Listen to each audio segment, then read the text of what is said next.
Dis, papa, dessine-moi un rêve. Parcourir le monde, pour découvrir d'autres horizons, d'autres valeurs, pour apprendre à mieux se connaître.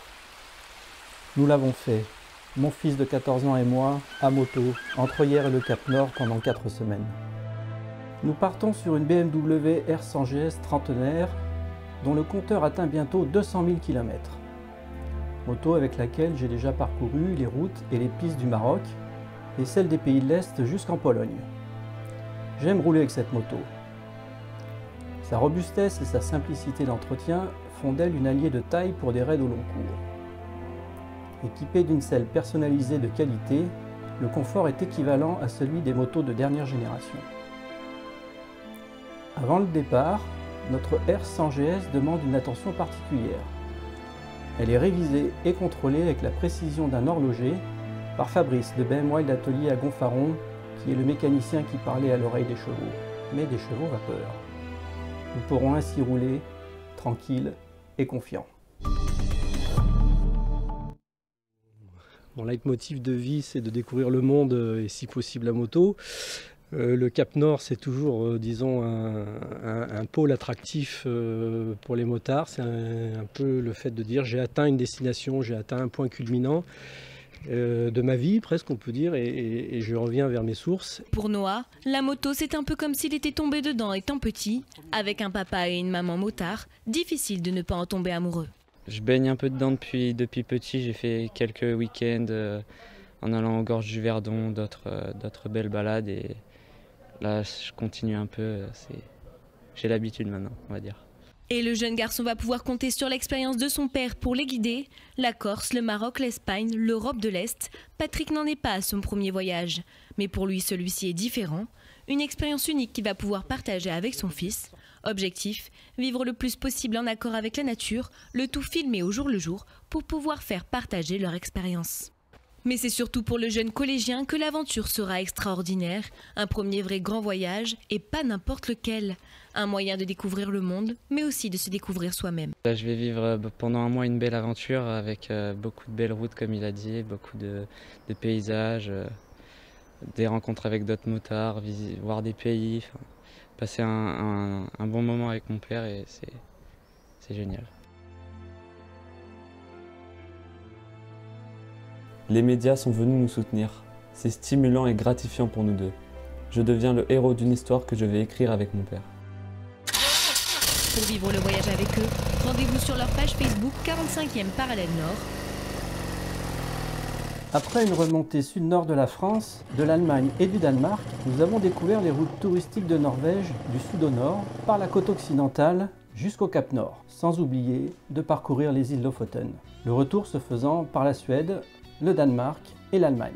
Sur l'autoroute A7, un Mistral violent nous agresse. Inquiets, nous oublions notre sacoche réservoir à une station-service. Cette erreur nous pénalise de 400 km. Ce premier jour, nous roulons 1140 km jusqu'à 23 heures. Passage de la frontière du Danemark. Nous retrouvons à nouveau le soleil et sa chaleur. Les longues portions d'autoroute alternent avec les arrêts-repos où Noé s'allonge pour se détendre. Enfin, nous sommes arrivés à Hirtshals au nord du pays. Nous passons la nuit dans une super île bien confortable. Demain, nous traversons vers la Norvège. Avant d'embarquer, nous discutons avec d'autres motards, voyageurs aventuriers qui ne connaissent pas d'autres valeurs que la découverte de nouveaux horizons, la rencontre avec d'autres personnes, le partage. Nous semblons la GS dans le ferry. Ainsi, nous sommes seuls responsables des conséquences en cas de chute de la moto au cours de la traversée.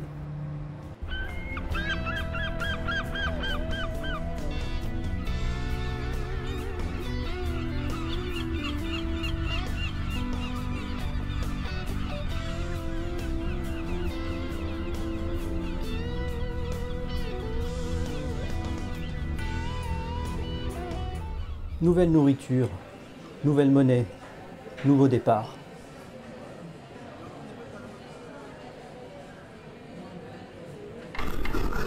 On mange, on ne sait pas ce qu'on mange, mais on mange.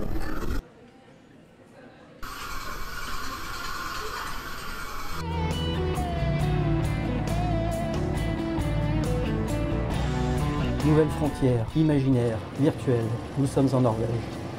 Dès la sortie du ferry, la chaleur nous surprend. Il ne fait pas loin de 30 degrés. Désormais, nous n'avons plus d'impératif horaire en vue d'un nouveau transfert. Nous sommes libres, libres de prendre notre temps, libres de décider. Nous empruntons la première route touristique et désormais débute le ballet des ferries. Le ciel est gris, mais ici, le temps change vite. L'après-midi, la météo exceptionnelle nous permet d'effectuer la randonnée de Norvège et ne pas manquer. Bon bah ça y est, on monte au Preikestolen. 2 heures de grimpe sur de gros cailloux où nous croisons de nombreux randonneurs. S'il avait fait mauvais, bah il serait peut-être pas allé, parce que il y a 2 heures de montée, 2 heures de descente pour être dans le brouillard, ça peine. Mais là, vu la météo, on est obligé. J'espère qu'il y a un caillou.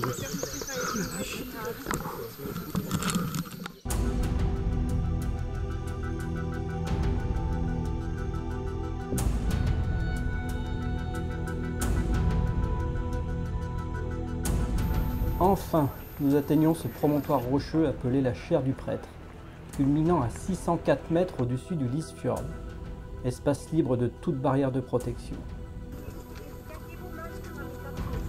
Le paysage est magnifique, l'eau du fjord est d'un bleu profond. Et voilà, ça y est, on y est sur le rocher, on a bien balisé, on a bien fatigué pour monter, mais ça se mérite avec un soleil comme ça. C'est bon. Hein? De quoi? Okay. Non. Nous nous entraînons. Je réconforte mon père car il n'est pas vraiment à son aise au bord de ce précipice. C'est un grand moment de partage et de découverte.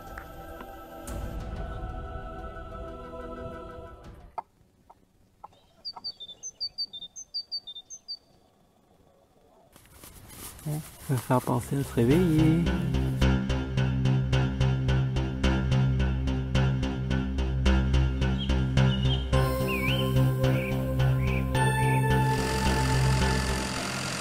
En Norvège, l'eau est partout, sous forme de cascades, de torrents et rivières, de lacs, de fjords, de mers et d'océans. On appelle parfois notre terre la planète bleue. On devrait appeler la Norvège le pays bleu. Souvent, nous ne savons plus si nous admirons un plan d'eau douce ou d'eau salée. Magie d'une nature toujours en mouvement.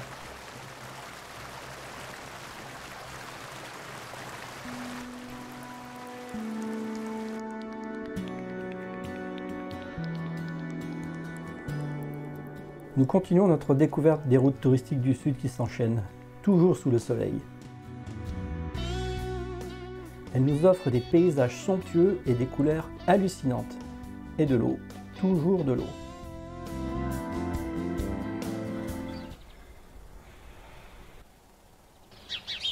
Repos avant de découvrir une nouvelle route, un nouveau paysage, nouvelle palette de couleurs. Le tableau est en relief.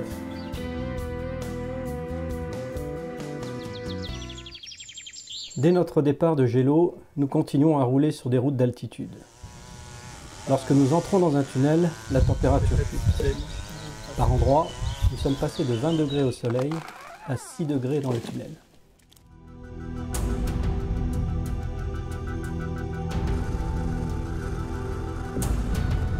À Orlandsvangen, nous ne prenons pas le tunnel le plus long du monde.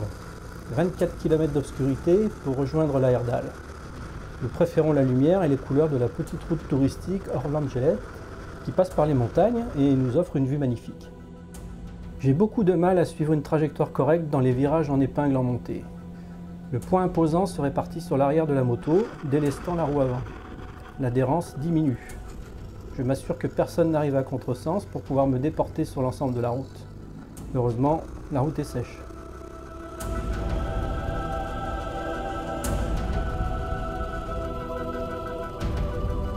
Les moutons en liberté au bord des routes nous ont créé quelques frayeurs. Il a fallu parfois s'arrêter pour raisonner certains d'entre eux qui faisaient la sieste au beau milieu de la route.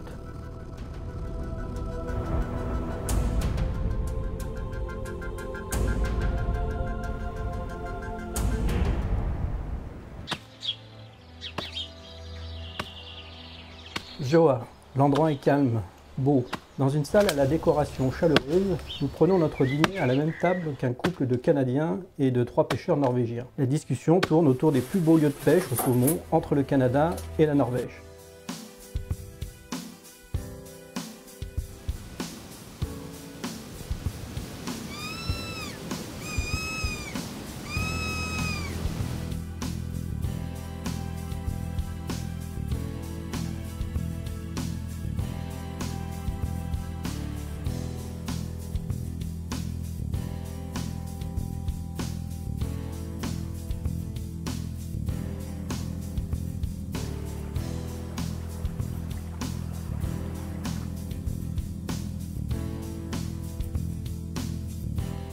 Arrêt au bord de la route. Fascinés par notre moto, les motards venant de Russie nous interpellent et discutent avec nous. Ils donnent à Noé une grosse broche représentant le sigle de la Coupe du Monde de football. Et oui, c'est en ce moment. Nouveau ferry, braquard bleu et blanc de ce siècle. De l'eau et des couleurs, toujours.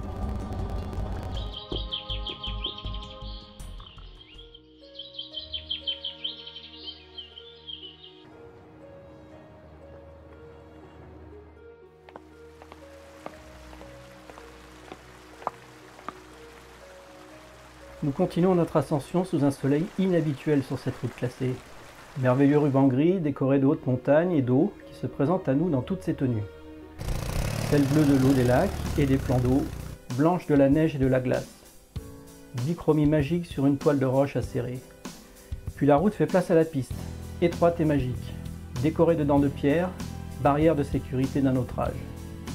Nous partageons nos émotions. Parfois, après plusieurs heures de route, je sens Noé qui tente de modifier sa position sur la selle. Ça va Noé? Tu veux qu'on s'arrête pour faire une pause? Non, non, ça va. Ok, bon. Je te laisse couper? Ok. Cette dernière petite phrase revient souvent. Je laisse Noé couper la communication à l'intercom. Je dois absolument maintenir le guidon des deux mains jusqu'à une vitesse d'environ 60 km/h, afin d'éviter le louvoiement et guidonnage de la moto dû au poids imposant sur l'arrière, ce qui peut entraîner une perte de contrôle et les conséquences qui s'en suivraient. J'accélère avant de pouvoir baisser ma visière ou agir sur l'intercom. Sur les petites routes de montagne, il n'est pas rare de tenir une moyenne d'environ 50 km/h. La route qui descend vers le Fjordgeiranger est sinueuse et étroite. Elle surprend encore les chauffeurs de car les plus expérimentés. Nous attendons 1 heure que la route soit rouverte.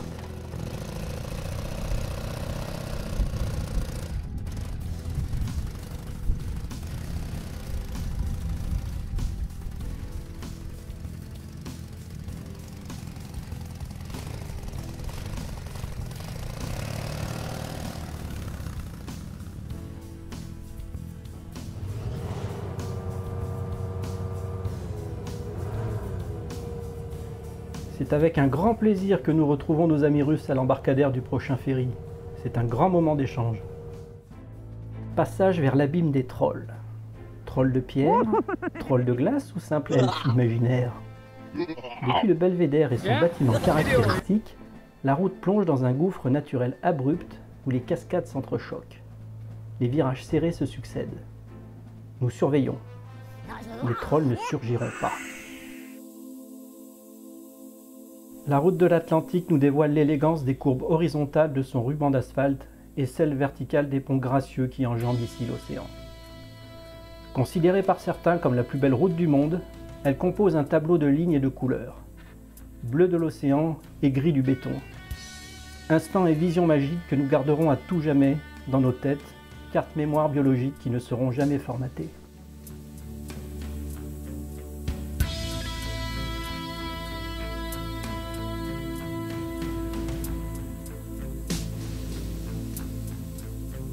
Nous parcourons l'Atlanterhavsvägen dans les deux sens afin de nous imprégner entièrement de chaque image proposée par la nature et par le génie de l'homme, comme le fameux pont tremplin.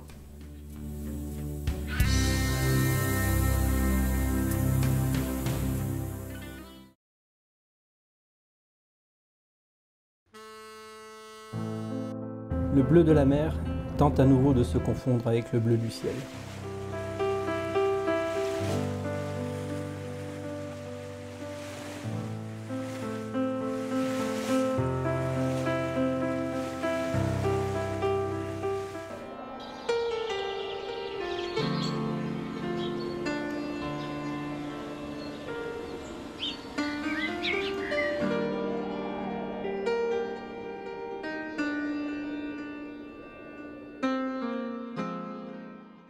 Noé se repose. Le dromadaire doit être soigné. Je contrôle le niveau d'huile. Il n'a toujours pas baissé. Trondheim est une ville d'environ 185 000 habitants. Troisième ville de Norvège. Elle présente un joli port entouré d'habitations coquettes aux façades colorées. Après un bon hamburger pris dans un snack à la décoration très industrielle, nous marchons jusqu'à la cathédrale et faisons halte au marché aux poissons.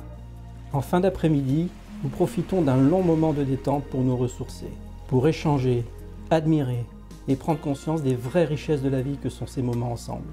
Notre seule conquête consiste à renforcer nos sentiments et à immortaliser ces souvenirs dans nos mémoires. Nous vérifions la pression des pneumatiques tous les 2-3 jours, c'est important. Les 2 jours suivants, nous empruntons la route touristique la plus longue de notre raid. Route côtière de plus de 460 km, elle comporte 6 traversées en ferry. Lors d'une attente à un embarcadère, nous rencontrons un couple de motards suisses-allemands. Lors d'une traversée, nous admirons ensemble la balise en forme de globe matérialisant sur la berge le passage du cercle polaire arctique. Nous contemplons des glaciers qui s'étalent à la même altitude que la route.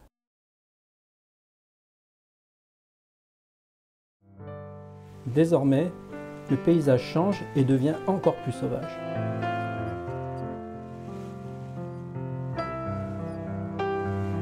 Nouvelle traversée en ferry.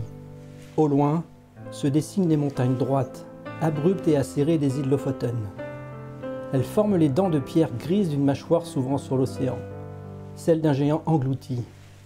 Impressionnantes par leur hauteur et leur verticalité, ces murailles ont dû rebuter les équipages des plus gros dracars vikings.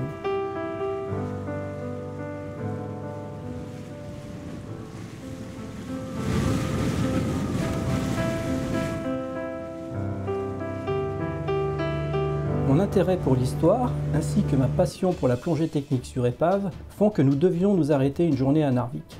Sous l'influence du Gulf Stream, la baie de Narvik n'est pas prise par les glaces en hiver. Elle propose un abri naturel de taille pour tout navire venu se ravitailler. De par sa situation géographique favorable, un site industriel de traitement et de chargement du minerai de fer provenant de la Suède toute proche fut implanté à Narvik. La ville a été le théâtre d'une des plus grandes batailles navales du Second conflit mondial. Lors de l'invasion de la Norvège en 1940, le site est tombé aux mains des Allemands, fournissant ainsi le fer nécessaire à l'effort de guerre du Troisième Reich. De nombreux navires de la Kriegsmarine venaient s'abriter dans la baie. En avril 1940, une offensive alliée, menée entre autres par une division de chasseurs alpins français, vit la victoire éphémère des Alliés. De nombreux navires de guerre allemands furent coulés et reposent toujours aujourd'hui au fond de la baie. Certaines épaves transpercent toujours la surface de l'eau. Ce voyage me permet d'enseigner certaines valeurs à Noé, de lui faire prendre conscience que nous devons respecter la nature, les êtres vivants, et aussi de lui enseigner comment réparer une simple panne électrique. Pour éviter que ça tire dessus, moi je peux pas souder, et c'est du provisoire, ça tiendra jusqu'au retour. On vérifie les positions, ça tire beaucoup moins sur le câble. Lui m'apprend comment utiliser correctement un partage de connexion.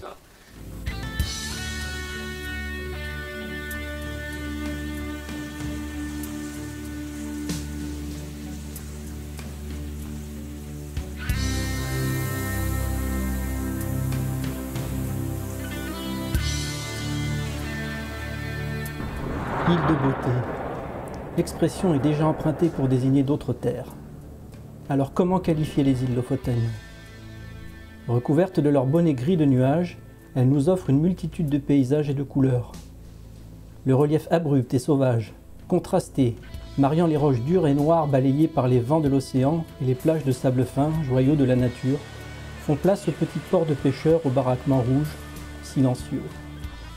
Bouleversés uniquement par le cri des oiseaux de mer et par le grincement discret des mâtures, ils offrent un abri naturel aux bateaux embaumés par l'odeur des poissons qui sèchent au soleil.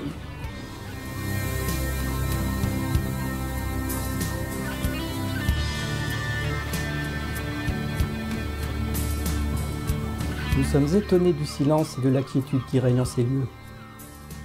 Nous descendons jusqu'à la pointe la plus au sud des îles, là où la route s'arrête. Après, c'est l'océan. Les îles Lofoten se méritent. Le ciel est souvent couvert. Les entrées océaniques butent sur les hautes montagnes, renforçant la couverture de nuages. Île de beauté, île de pureté. Nous refaisons la route en sens inverse. magique.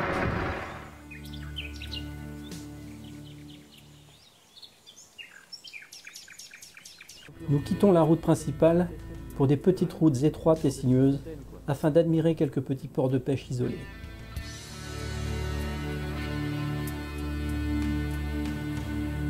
Le bleu s'estompe. Du noir et du blanc se mélangent pour un tableau de gris. Celui du ciel, celui de la roche et celui du béton de la zone de stationnement aménagée de cette route touristique.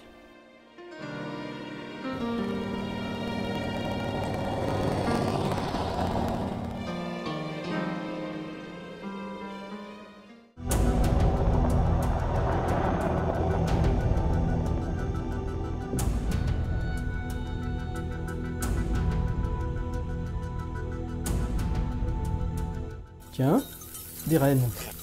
Je n'ai jamais rencontré des animaux sauvages aussi nonchalants et confiants envers l'homme.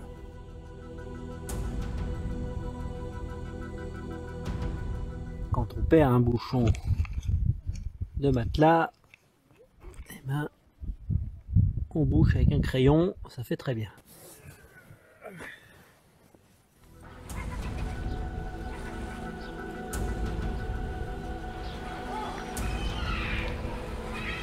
À nouveau, un troupeau de rennes. Reine et roi à la fois de ces contrées arides au climat ennemi de l'homme traversent la route. Symbole du Grand Nord, apprivoisé par les explorateurs, le globe de métal, érigé au bord de falaises abruptes, aimant géant d'un tourisme de masse, matérialise la frontière naturelle entre la terre sauvage et l'immensité de la mer de Barents. Minuit au Cap Nord. Le jour et la nuit n'ont plus de signification à ces latitudes. En été, les ténèbres n'existent plus.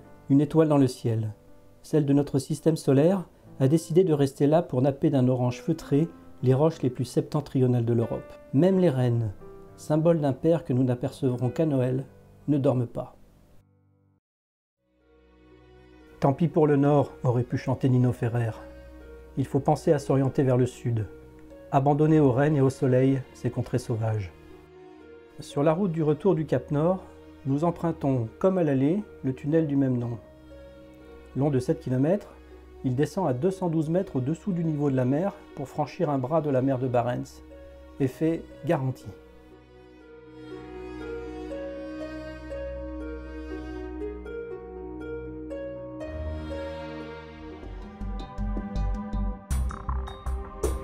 Non, nous ne rentrons pas tout de suite.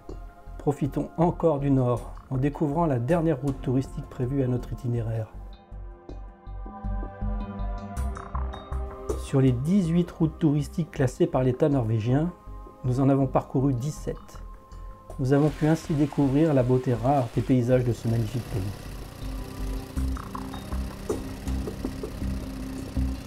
Ode à la beauté de ces rochers noirs et de ces plages au sable blanc. Paysage exotique, si proche de la Russie.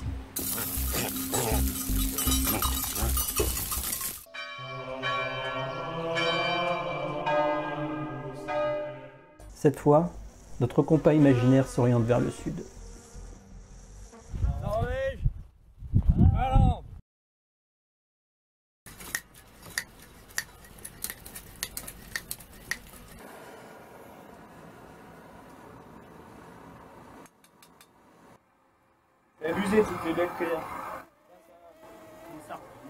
En Finlande, Noé s'énerve. Nous avons été attaqués par des escadrilles de bestioles volantes plus ou moins grosses. Bestioles qui n'ont rien à envier aux escadrilles du Fighter Command de la bataille d'Angleterre.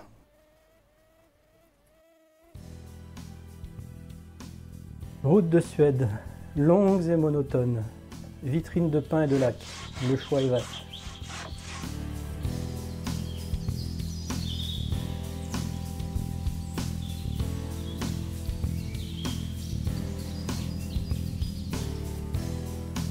Par endroits, les routes meurtries à cause du gel subissent des travaux de rénovation importants. Le bitume est retiré. De gros cailloux sont alors déversés sur la chaussée pour renforcer la base de la route et peuvent s'étaler sur plusieurs dizaines de kilomètres. Un de ces cailloux a entaillé notre pneu arrière qui s'est dégonflé insidieusement, jusqu'à ce que le pneu déjante.